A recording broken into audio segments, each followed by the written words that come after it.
Yan. Gagawa tayo ng alahoy. Alahoy means, bahala na. Olive oil. Olive oil. Medyo sosyal. Olive oil, hintayin natin medyo uminit. Di ba? Gagawa tayong fried rice. May sobrang kanin. Brown rice yan. May organic egg. May sibuyas. So, bahala na. Lagay ang sibuyas. Diba? Ayan, ha? Ito, medyo, ewan ko. Iba ng konti, di ba?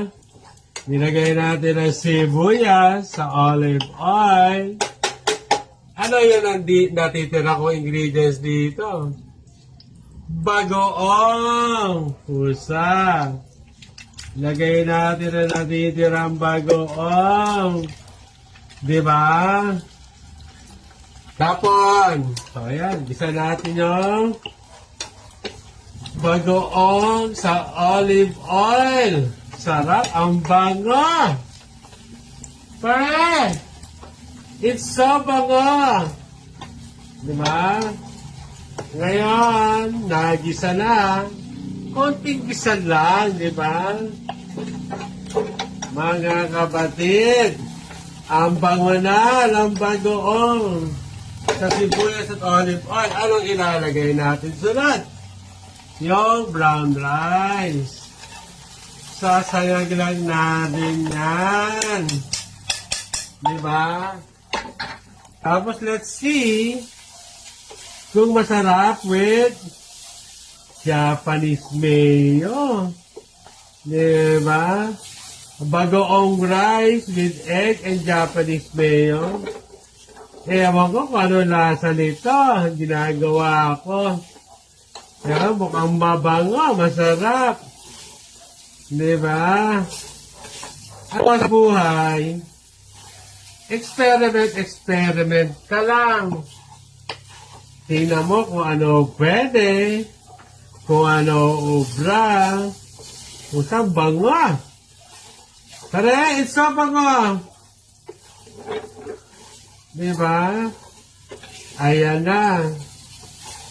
Naisip ko lang, yan o, bango. Lagyan ng egg. Pusa, sarap nito.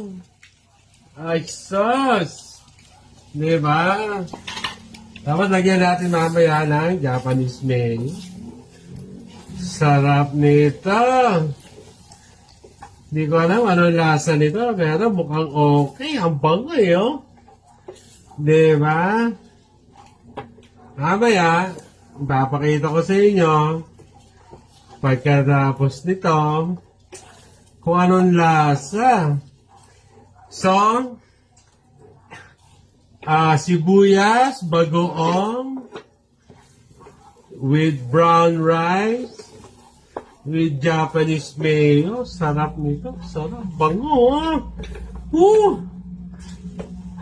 Try nyo. Experiment ko to. So, aray ko. Experiment nyo rin, di ba? Sarap. Pinapawisan ako. For me, it's nice to put some, pero medyo maalat na, di ba? Meron ng bagoong rice. So, siguro it's alright to put a little bit of pink salt. Di ba? Medyo sosyal. Pink salt. Diba? Init-init lang. Luto-luto lang. Let's see later. Pag naluto na to, lalagyan ko ng Japanese mayo on top. Diba? Sarap. Usas, bango. Grabe. So, I don't know kung anong lasa nito. Kaya, see you later. Bye!